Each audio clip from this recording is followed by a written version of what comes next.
Alhamdulillahilladzi khalaqal insana wa 'allamahul bayan. Asyhadu an la ilaha illallah wahdahu la syarikalah. Asyhadu anna sayyidana Muhammadan abduhu wa rasuluh. Allahumma shalli ala Muhammad wa ala alihi washabihi ajma'in. Amma ba'du, fa ya ibadallah usikum wa iyaya bittaqwallah faqad fazal muttaqun. Wa qala Allah ta'ala fil Qur'anil 'azim wa huwa asdaqul qailin. A'udzu billahi minasyaitonir rajim. Wa minhum may yaqulu rabbana atina fid dunya hasanah wa fil akhirati hasanatan wa qina adzabannar. Shadaqallahul 'azim.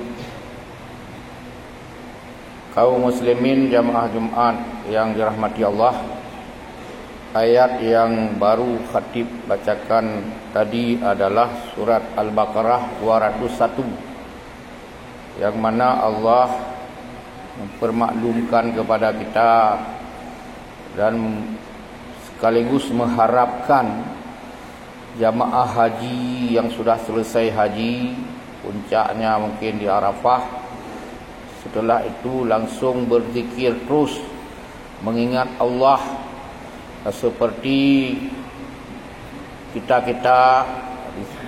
ayat sebelumnya ini, ayat pas 200 menggambarkan hendaklah kita mengingat Allah, atau jamaah haji itu khususnya mengingat Allah seperti mengingat ayahmu, seperti mengingat mamamu, seperti mengingat nenek-nenekmu, begitu kira-kira. Jadi ayat berikutnya ini, wa minhum may yaqulu, di antara mereka juga mengatakan Rabbana atina fid dunya hasanah. Allah sambil juga mengajarkan kita, dan doa ini menjadi doa hari-hari kita, dan setiap baca doa di mana-mana kita lihat dalam kondisi apa saja ini menjadi doa, padahal ini ayat asalnya. Nabi juga mengajarkan kita baca doa ini. Ini ayat. Yang paling penting ayat. Baca doa sekaligus doa dan ayat.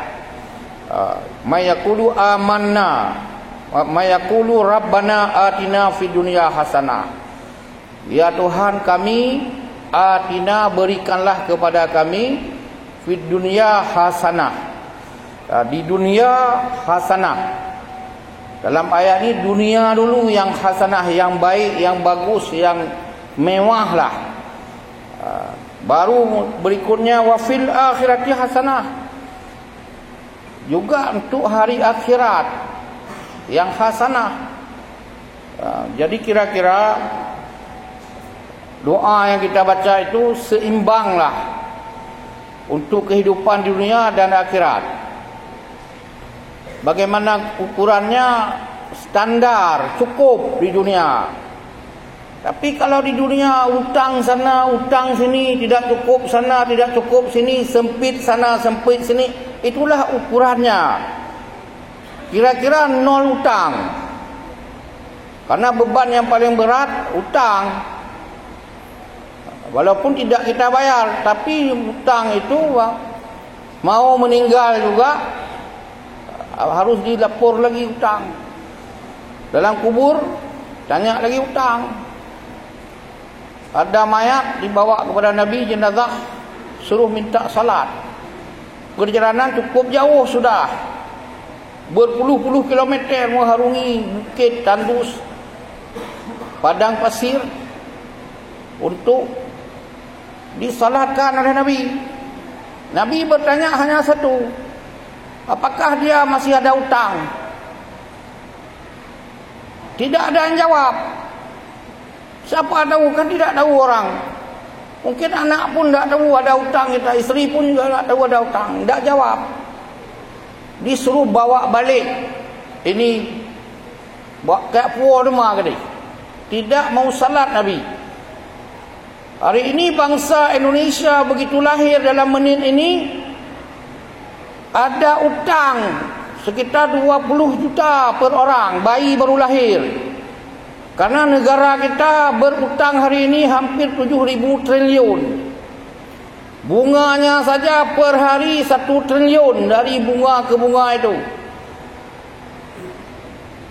Jadi patutnya bangsa ini kalau meninggal, kalau ada Nabi, kamu masih punya utang, pemimpinmu berutang 15 sampai 20 juta per orang hari ini yang duduk sini semuanya. Siapapun bangsa ini punya utang. Yang berutang negara, pemimpin yang sudah kita pilih. Nyona Nabi, kalau Nabi hadir di sini, bangsa Indonesia tidak boleh disalat jenazahkan satu pun. Kita tidak membahas itu. Kita bahas beban utang. Berarti kita orang miskin. Tidak Rabbana atina fid dunya hasanah. Ini satu tadi. Kita ingat pribadi kita. Doa ini doa pribadi. Hasanah di dunia. Bayangkan kalau di dunia ini saja metang hilang. Antara Senin Kamis di akhirat beda-beda tipis. Kita di dunia ini hampir beda-beda tipis di akhirat. Kalau di dunia tidak jelas, akhirat ya begitu-begitu juga. Jadi oleh karena itu Rabbana atina fid dunya hasanah. Di dunia pastikan dulu sekarang.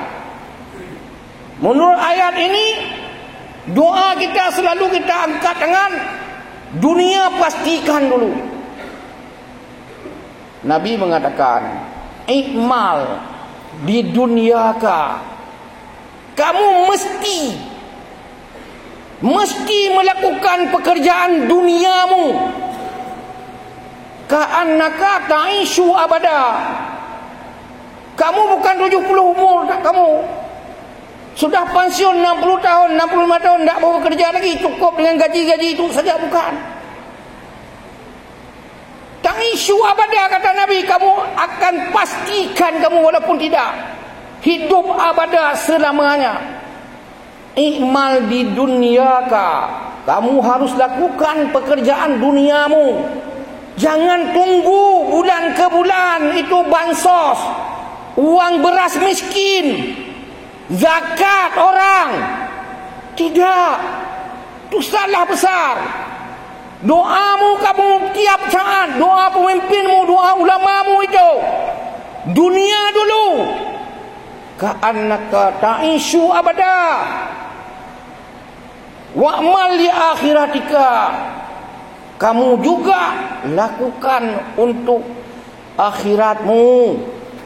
Ka'annaka tamutu ghadan. Besok meninggal. Kamu meninggal besok untuk bekerja akhirat dan untuk bekerja kepada dunia. Kamu harus yakin, seriusnya kamu adalah kamu tidak akan mati selama-lamanya. Kaum muslimin yang berbahagia, memang Nabi satu kali menghibur orang miskin. Datang orang miskin kepada Nabi, ya Rasul, enak sekali orang kaya itu. Kalau ukuran hari ini kira-kira begini, dia kalau hujan bisa juga ke masjid, ada mobil. Kami dengan tapak, dia dengan Honda. Mau sumbang banyak-banyak ke masjid, walaupun tidak identik orang kaya mau nyumbang yang banyak, itu tidak mesti. Rata-rata orang kaya pilih-pilih waktu mau keluarkan uang. Memang ada banyak orang kaya yang mau menyumbang, tapi orang miskin ni sampaikan kepada Rasul, ya Rasul, kami iri sama orang-orang kaya. Dia mau haji bisa terus kapan saja, mau umrah boleh terus kapan saja, mau sumbang ke masjid kapan saja, berapa banyak mau dia.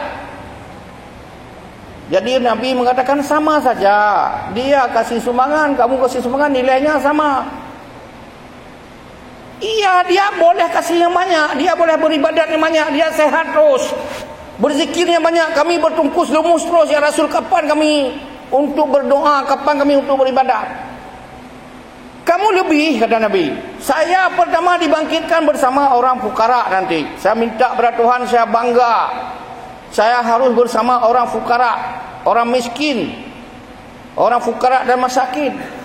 Kelebihan orang miskin, apabila amal dia sama dengan orang kaya, sumbangan dia sama dengan sumbangan orang kaya, Ibadat dia orang miskin sama dengan ibadat orang kaya. Duluan kalian masuk syurga 500 tahun. Orang kaya sempurna dalam ibadat, sama dengan kalian. Ketahuilah wahai saudara, mereka lambat masuk syurga kerana kayanya. Kalian cepat masuk syurga bukan kerana ibadat, kerana miskinnya 500 tahun.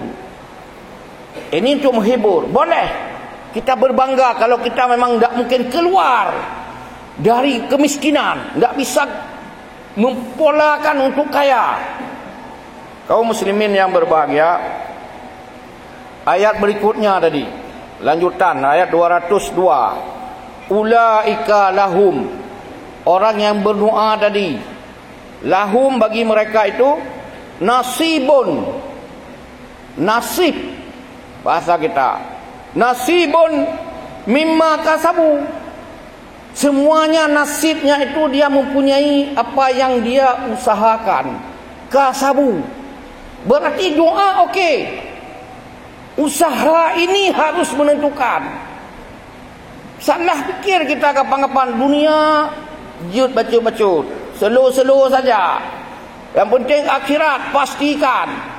Kalau menurut ayat ini catat bacut. Ayat ini Al-Baqarah 201 202. Oh nyangkon hantam kulengo lagi nyan haba lagu. Fikir akhirat aju-aju buka pintu surga neraka.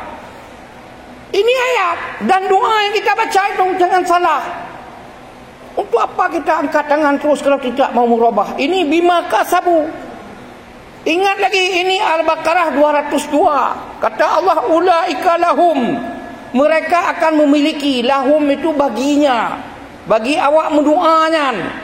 Nasibun, bahagian atau nasib. Mimma kasabu. Itu semuanya apa yang usaha mereka. Mau miskin, mau kaya, usaha mereka. Dia sudah minta, tapi kalau tidak ada usaha, piyuh hilai. Tunggu dulu. Wallahu sari'ul hisab. Allah cepat sekali. Dalam detik dia buat perhitungan. Menghitung apa yang dia minta dan apa dia lakukan. Kira-kira begini kaum muslimin. Menyotak tim ayun dengan tak antuk dalam bakjo itu binira. Menyogaduh taduk mentumpuk-tumpuk sampai putih hai tim kaya. Ladum tanya kon dengan ni tanya ke pesan nenek moyang kita pesan. Tak tangui ban laku tubuh hai saudara. Tangui ban laku tubuh. Pakaian sesuai dengan tubuh. Kalau gemuk, pakaian gemuk. Kalau kecil, pakaian kecil. Kalau kamu ganteng, pakaian ganteng. Kalau kamu mengkere-kere, mengkrong-krong, baju berbruk kasut. Begitu pemahamannya. Kangui balakun tubuh, kapajuh balaku hatra. Gap ijab itu tu tanya pancong kabuh ke. Pancong be, utang lo. Yang besar ini. Tidak mesti ikut lagi untuk zaman sekarang. Kangui balakun tubuh, kapajuh balaku hatra. Kangui balaku pinggang. Kalinggang balaku pa. Kaayun balaku linggang. Kapinggang balaku ijab. Kaayun tangan, kau ayun tanganmu sesuai linggangmu, tapakmu bergerak. Cepat dia bergerak, tanganmu cepat bergerak. Betul. Kak pinggang berlaku ija, menyo ija yang blend yang murah-murah yang licin-licinnya tersut. Bertumpuk kapaklah yang bacut laki atau talo-talo liwucut kaikat. Begitu.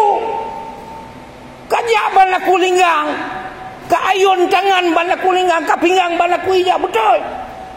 Tapi kalau itu kita ikut terus menerus. Begitu-gitu tidak akan kaya-kaya. Kadu. Ubi lot punggung. Katinggong ubi nadaya. Hanket tinggong. Untuk ayatnya tinggong tetek. Ipomu dalam mata. Yakhrujun nur fil aini. Ikebitmu dalam mata. Hai tinggong, kenapa usahakan bagaimana sekarang? Tidak tinggong lagi itu hari ini. Sudah ada blok pacok tu. Menjem-jem je. Terubah itu. Inna Allah la yughayyiru ma biqaumin. Inna, sesungguh-sungguhnya ya, Allah itu, inna Allah la yughayyiru ma biqaumin, tidak akan merubah satu kaum. Tercatat Aceh hari ini sebagai termiskin. Tercatat Indonesia hari ini 75% rakyatnya orang miskin. Di usia 75 tahun merdeka adalah rakyatnya, bangsa ini, mayoritas Islam adalah bangsa miskin. Bangsa lebih banyak air mata daripada mata air. Ini usaha pas-pasan. Ini kaum muslimin yang berbahagia. Robah itu. Allah mengatakan la yughayyiru ma biqaumin, tidak akan dirubah oleh Allah. Seperti doa tadi, doa terus. Tapi kamu harus berubah dengan dirimu sendiri. Kaum muslimin yang berbahagia, untuk memperkuat statement-statement hari ini, kita lanjut kepada ayat surat Al-Qasas 77. Ada kait mengait. Ayat ini, wabtaghi fima atakallahu daral akhirah. Cari olehmu kampung akhirat yang bahagia. Cari, wabtaghi fima atakallahu daral akhirah, yang sudah diformat oleh Allah, digambarkan oleh Allah, disiapkan oleh Allah. Daral akhirah nanti surga-surganya dengan bermacam-macam embel-embelannya, bermacam-macam aksesorisnya, bermacam-macam pernak-perniknya, sampai bidadarinya dan macam-macam pelayan lainnya. Wala tansa, jangan kamu lupa ya, kuperingatkan kepadamu. Wala tansa, jangan kamu lupa bahawa kamu hidup di dunia hari ini, bukan sudah mati. Wala tansa nasibaka, nasib. Seperti tadi juga ada nasibaka kamu di dunia. Wala tansa nasibaka minat dunia, kamu jangan lupa hari ini di dunia. Jangan tunggu orang sedekah dari simpang ke simpang, dari bulan ke bulan, dari tahun tunggu zakat fitrah. Kamu tidak boleh. Allah tidak bangga umatnya, umat Islam yang dhaif, yang miskin, yang diolok-olok oleh orang. Nabi tidak bangga umatnya yang sederhana. Nabi bangga umatnya yang qawiyun. Kuntum khaira ummatin, kamu harus menjadi orang terbaik. Yang terbaik, kuntum khaira ummatin, kamu mesti. Kuntum itu fi'il amar, kamu mesti. Kuntum khaira ummatin. Surat Ali Imran 110. Kamu harus menjadi umat terbaik. Hari ini kita yang terendah dari bangsa-bangsa lain di dunia, yang terhina. Wala tahinu wala tahzanu, jangan kamu dihina, jangan kamu sedih. Kamu orang muslim, wa antumul a'launa, kamu harus merasa hebat. Kamu harus hebat kata Allah. In kuntum mu'minin, kamu sebagai label orang Islam harus hebat. Kaum muslimin yang berbahagia, ayat tadi adalah menyebutkan wala tansa nasibaka minad dunya wa ahsin, berbuat baiklah kama ahsanallahu ilaika, dan kamu harus berbuat baik seperti Allah sudah berbuat baik untuk kamu. Wala tabghil fasada fil ardi, jangan merusak di muka bumi. Innallaha la yuhibbul mufsidin, Tuhan tidak suka kepada perusak. Kaum muslimin yang berbahagia, karena umat Islam sudah diformat oleh penjajah, oleh orang-orang tidak bertanggung jawab. Yang penting kita akhirat, akhirat, belajar ilmu akhirat saja. Ibadat ke ibadat, ibadat ke akhirat saja. Padahal bertentangan dengan doa tiap saat kita doakan, bertentangan dengan ayat, bertentangan dengan hadis Nabi. Oleh karena itu belum terlambat. Kasihan anak cucu kita nanti. Hari ini negeri ini diatur oleh orang-orang kaya, oleh oligarki. Hanya sekitar 10-15 orang oligarki. Apa itu? Tekan Google nanti tanya apa oligarki. Orang-orang kaya yang serakah, yang punya tanah beribu hektar, berjuta hektar. Pulau Kalimantan lebih banyak tanah yang sudah diteken oleh negara. secara sah kepada mafia-mafia itu. Orang-orang kaya yang mengatur, membackup pemimpin-pemimpin negeri ini. Orang-orang kaya itulah yang mengatur DPR. Orang-orang kaya itulah yang mengatur semuanya kebijakan-kebijakan. Makanya kita harus kaya. Dan orang hari ini yang memimpin dimanapun kabupaten kota, provinsi, yang memimpin di negeri ini, yang memimpin di menteri-menteri, yang memimpin di DPR, anggota DPR harus punya uang. Harus punya uang untuk jadi anggota dewan, untuk jadi wali kota, bupati, gubernur. Hendak mungkin orang pandai, hebat, penceramah, khatib, hafal ayat, hafal Quran, kalau bank tidak ada. Kos kata orang, uang. Money is power. Hari ini money is power. Uang yang berkuasa. Kemarin adalah ilmu. Memang dasarnya ilmu yang berkuasa. Knowledge is power. Ilmu. Dan ada ungkapan, hana jelas ke hadis tapi umum ji qaulul ulama. Man aradat dunia, barang siapa mau hebat di dunianya, ini kesimpulan. Man aradat dunia, siapa yang mau hebat di dunia, sejahtera di dunia, kaya, gagah, sempurna, fa alaihi bil ilmi. Wa man aradal akhirah, mau di akhirat jaminan surga gratis, hebat semuanya di akhirat, fa alaihi bil ilmi. Dia wajib juga harus ada ilmi. Wa man aradahuma, barang siapa yang ingin kehebatan di akhirat dan di dunia, sebaliknya di dunia dan akhirat, fa alaihi bil ilmi.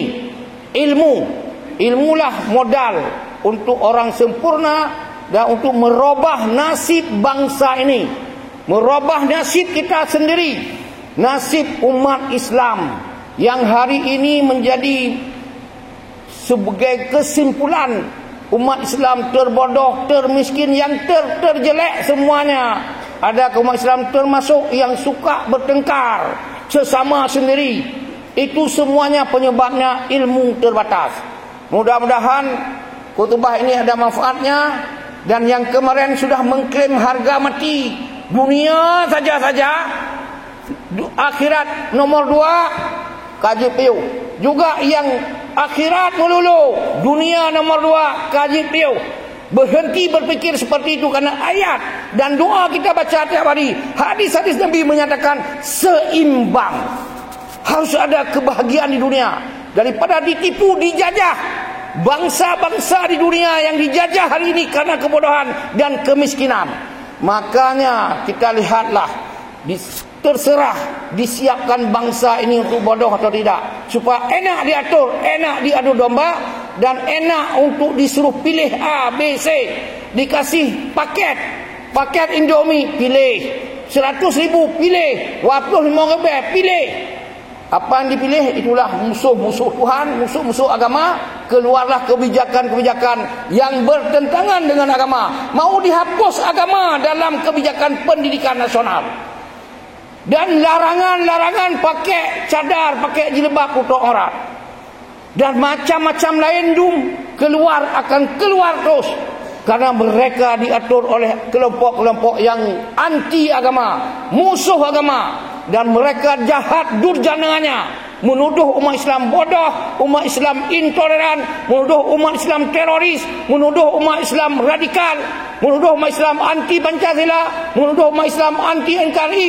Padahal mereka itu PKI tulen, ahli-ahli dalam otak, dalam DNA-nya darah PKI mengalir. Lebih kurang mohon diperbajamah. InsyaAllah berjumpa pada lain kesempatan. Semoga khutbah ini ada manfaatnya bagi kita semua.